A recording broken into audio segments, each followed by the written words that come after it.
La verdad que interesante y sobre todo prometedor tu último comentario. Vamos a ver ahora las preguntas que la verdad que son numerosas y bueno, pues las he ido clasificando más o menos por tres temas, ¿no? Más industriales, más políticas y más relacionadas con el mundo específico de la defensa.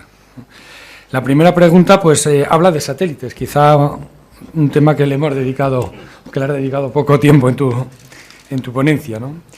Y la pregunta es, ¿cómo va a ser la participación de defensa en los flagship Galileo, Copérnico, vigilancia espacial, los programas, los flagship europeos en el mundo satelital?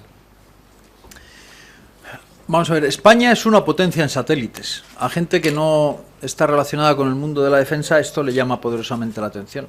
No se creen que nosotros seamos probablemente la quinta potencia del mundo en satélites, o que nosotros estemos embarcados en programas tan enormemente ambiciosos como que nos van a proporcionar capacidades que hay otros países teóricamente mucho más potentes que el nuestro que no tienen. Por ejemplo, en materia de observación de la Tierra, nosotros vamos a contar con un satélite radárico que, si Dios quiere y no nos invaden nada por el camino, lanzaremos en el mes de diciembre. Me refiero al satélite Paz. Como saben, no lo pudimos lanzar en su época porque lo íbamos a lanzar desde Ucrania y a Rusia le dio por expandirse justo en la zona donde teníamos que hacer el lanzamiento. Ahora lo tendremos que lanzar desde Estados Unidos. Bueno, pues las capacidades de ese satélite radárica no las tienen ni Inglaterra ni Francia. En fin, y solamente Italia, Alemania y España contamos con ese tipo de capacidades. Y nosotros estamos embarcados precisamente a través del INTA en la participación extraordinariamente potente de nuevos proyectos de satélites. Dentro del programa Galileo, nosotros en España a través del INTA tendremos el PRS y también nosotros mantenemos el SST. Así que España no está en absoluto fuera de esa participación en satélites, sino todo lo contrario. Estamos extraordinariamente activos y además tendremos que lanzar próximamente la renovación de nuestros satélites estratégicos a 32 grados oeste y a 30 grados este, cuya vida útil pues acabará pronto. Y tenemos que pensar rápidamente en su sustitución. Muchas gracias. Vamos con la siguiente. Ha hablado usted de la importancia de la convergencia de I+D+I, de la iniciativa alrededor de TIC, y hablamos en numerosas ocasiones de innovación y muchas veces vemos que esta innovación se encuentra en startups a las que les cuesta muchísimo participar en los programas de defensa. ¿Cómo cree usted que las grandes empresas de defensa aquí representadas deberían incorporar a las startups en sus ecosistemas? Yo creo que las grandes empresas deberían mirar a las startups con una mezcla de generosidad y visión de futuro. Los grandes conglomerados industriales necesitan estar rodeados de una constelación de suministradores fiables y capaces. Y al mismo tiempo, esos grandes conglomerados industriales a veces no tienen la agilidad en la innovación que pueden tener otras pequeñas empresas. Se atribuye a Max Planck la célebre frase de que la ciencia avanza de funeral en funeral. Lo que quería decir Max Planck es que cuando hay una élite científica instalada, con unos esquemas de pensamiento, están constriñendo los empujes de gente nueva que avanza, y solo cuando se produce el funeral de los primeros se permite el avance de los segundos. Bueno, eso es lo que pueden representar efectivamente las startups, esa capacidad disruptiva, esa capacidad de innovación de la que las grandes empresas pueden venir a suministrarse, incorporando pues su gran experiencia en convertir esa innovación, esa investigación, en desarrollos tecnológicamente útiles y comercializables. Es exactamente esa ecuación del I+D+I. La I mayúscula, la investigación, es los esfuerzos invertidos en adquirir conocimiento. La D, el desarrollo, es la capacidad de convertir esa innovación, esa investigación, esa ciencia, en aplicaciones útiles prácticamente. Y la I minúscula, la innovación, consiste en trasladar esa ciencia y esa aplicación práctica a cosas que realmente se puedan vender y que lo hagan rentable todo el proceso, ¿no? Y en todo ese círculo, naturalmente, las startups pueden formar parte de esa, como digo, constelación alrededor de las empresas, porque no hay que olvidar una cosa. Como dice esa célebre frase, si quieres llegar el primero, ve solo, pero si quieres ir más lejos, vete en compañía. Y yo creo que si las grandes empresas industriales quieren ir más lejos, necesitan no ir solas y no asfixiar a las startups que surgen a su alrededor. No verlas como un competidor al que hay que destruir, sino como un colaborador del que se pueden aprovechar muchas cosas. Vamos con... Ha llegado otra nueva pregunta. Vamos con la siguiente, que tiene que ver más con el mundo de defensa. Ha hablado usted del acuerdo de colaboración con la Universidad de Alcalá de Henares para temas de ciberseguridad. La guerra electrónica es el campo de batalla actual. Y son dos preguntas. ¿Se puede considerar a España un referente en ciberseguridad? ¿Y estamos realmente preparados para repeler un ciberataque a gran escala? Hay que decir que sí, claramente. Por supuesto. Ahora tenemos que ver la explicación, a ver si es creíble ese sí. Bueno, en estas cosas, en fin, hay que entender. Miren, se dice que a un gobierno, en realidad se dice de un primer ministro, solo se le permiten, en una democracia, digamos, anglosajona, solo se le permiten dos mentiras. Una es mentir sobre cuándo va a convocar las elecciones y otra es mentir sobre si va o no a devaluar la moneda. Bueno, hay que añadir una tercera. Uno no puede jamás confesar una debilidad en materia de seguridad y defensa, ¿eh? No hay nada que nos pueda afectar porque somos absolutamente seguros. Y luego ya nos ocuparemos de que eso se convierta en cierto, ¿no? ¿España es una referencia en ciberseguridad? No. ¿España tiene que serlo? Sí. Eso cuesta mucho dinero, mucho esfuerzo, mucho talento, mucha cooperación de mucha gente. ¿España quiere ser una potencia en ciberseguridad? Sí.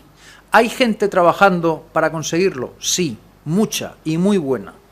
¿España es hoy segura desde el punto de vista de la ciberseguridad? Entendemos que sí, en un mundo donde las amenazas son cada día más cambiantes y donde uno en realidad no sabe lo que hay. Es que este es un mundo. Hablaba usted de la guerra electrónica, eso es otra cosa, eso es el anteayer. Hoy estamos en otra cosa. La ciberseguridad, teniendo en cuenta que prácticamente todos los componentes son cibernéticos, permite hacer la guerra sin moverse de su casa. Hasta ahora la guerra la hacían hombres y mujeres vestidos de uniforme en el terreno y con posibilidad de perder la vida, y ahora nuestros soldados pueden estar en vaqueros con zapatillas de deporte delante de un ordenador a miles de kilómetros de distancia y provocando, eso sí, la muerte del adversario. Es un concepto de combate completamente distinto. Ahora va a resultar que lo más seguro es estar lo menos digitalizado posible. Una de las ventajas que dicen que tiene Corea del Norte justo es esa, que muchos de los componentes de sus sistemas de armas son analógicos y por lo tanto no son atacables desde el punto de vista de la ciberguerra. En fin, este es un mundo en el que, insisto, tenemos que poner mucho esfuerzo, mucho talento y mucho dinero para conseguir los niveles de excelencia que tenemos en otros campos. Bueno, había otra pregunta sobre este tema que creo que parcialmente está contestada, aunque si quieres comento la última parte de la pregunta porque añade un comentario, ¿no?, a tu exposición, y lo que indicaba es que realmente no se ve, siendo los ciberataques una amenaza global y que está en el entorno, pues que no se ve que en los planes especiales de armamento pues se haya tenido una consideración especial para ellos. Luego la pregunta ya estaba. Era la introducción que realizaba la pregunta. No sé si quieres hacer algún comentario a esa introducción. Bueno, es que tenga en cuenta que cuando se hagan tampoco se van a... Uno puede contar que es el vehículo de combate sobre ruedas 8x8 y lo contamos y le explicamos no solo que tiene 8 ruedas, sino de qué tamaño son y cuál es la velocidad que alcanza y cuánto pesa y qué resistencia tiene su nivel de protección. Cuando tengamos estas cosas, naturalmente no las vamos a contar a nadie. No diremos ni lo que tenemos ni qué puedo hacer. Así que no será nunca un programa tan transparente como estos. Muy bien, pues vamos ya con preguntas, bueno, más en el digamos, el borderline entre la política y la industria, ¿no? Dice, usted ha hablado del cambio que se tiene que someter a la industria de defensa.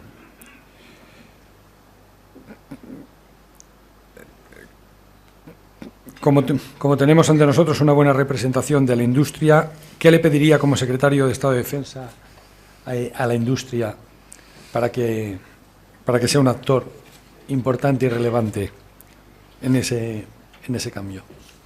Bueno, lo primero que le pediría es que siga haciéndolo bien, que siga como va, porque del conjunto de mi exposición de esta mañana habrán podido ustedes colegir que desde el Ministerio de Defensa lo que nos sentimos es extraordinariamente orgullosos de la industria de defensa que tenemos en España y de lo bien que lo ha hecho en los años pasados.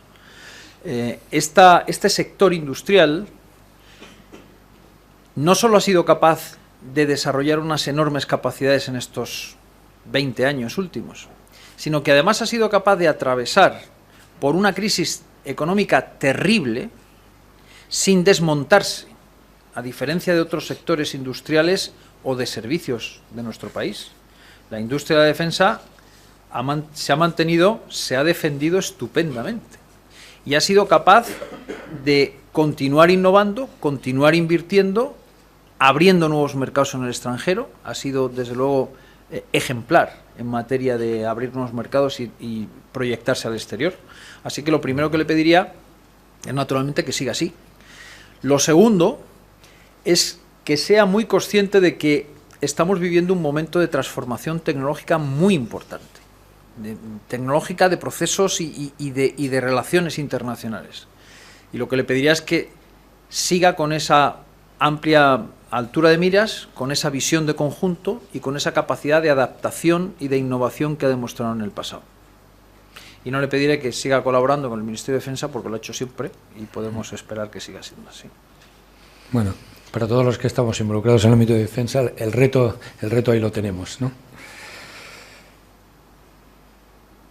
Bueno, preguntas ya directamente relacionadas con la política. Dos preguntas porque vamos a entrar fuera de tiempo.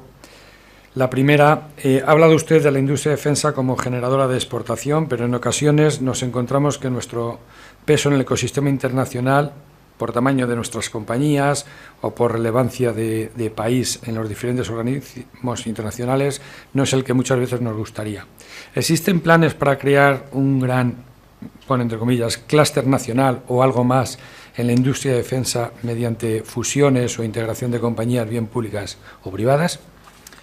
Bueno, este es un gobierno con una clara mentalidad liberal de la economía. Nosotros no vamos a crear conglomerados industriales porque no es esa la labor del gobierno. Yo soy de los que cree que un gobierno en materia de innovación y en materia económica e industrial lo mejor que puede hacer es estorbar lo menos posible, porque quien sabe hacer las cosas no es el gobierno, son los empresarios y sus tecnólogos.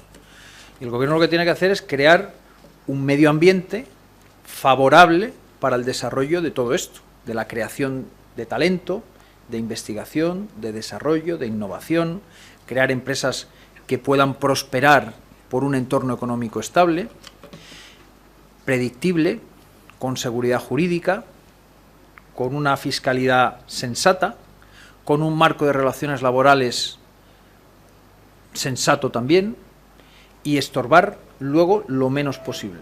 Los que saben hacer las cosas son los empresarios. La misión del gobierno no es ser empresario y no pretendemos hacerlo. Creo que respuesta bastante clara. Y vamos con la última. Ahora que estamos en la vorágine de aprobación de los presupuestos de 2017, sin un acuerdo político es muy difícil desarrollar una industria de defensa eficiente. ¿Cuál es la sensibilidad de los principales grupos parlamentarios ante ofrecer un presupuesto que integre los PEAs mantenido a medio o largo plazo? Permítame a quien ha hecho la pregunta que le haga un pequeño matiz, que no es contradictorio con lo que se dice en la pregunta, sino que pretende ser complementario. Los partidos políticos recogen las inquietudes sociales al tiempo que influyen, naturalmente, en la formación de la opinión pública, pero también recogen la opinión existente. Por eso me parece muy importante trabajar en la base de todo ello, es decir, en que sea la población la que sea consciente de la necesidad de defenderse a sí misma, de defender su país, que los ciudadanos españoles sepan que necesitamos defendernos y que los ciudadanos españoles manifestemos que queremos que nuestro gobierno nos defienda. Eso es lo que se puede llamar cultura de defensa. Cuando los ciudadanos sienten una necesidad, se lo exigen a sus representantes públicos.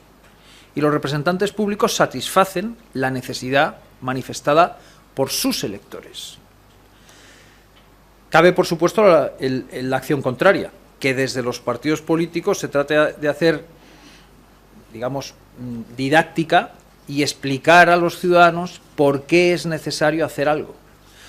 Pero créanme, es mucho más eficaz la presión de abajo arriba que la que se hace de arriba abajo. El día que nosotros tuviéramos un pueblo, un electorado, con la voluntad decidida de exigir a sus representantes públicos una defensa eficaz, esto estaría resuelto. Por el camino, yo creo que podemos obtener ese consenso en materia de defensa. Es más, les diré una cosa. Con todos los peros que se pueda poner a lo que voy a decir, razonablemente podemos decir que en España, desde los años 80 hasta aquí, ha habido un amplio consenso político y social en materia de defensa. Lo ha habido. No hemos asistido a grandes discusiones políticas sobre este asunto, afortunadamente. Ahora han irrumpido, en fin, otras fuerzas políticas con suficiente fuerza que ya sí lo discuten todo.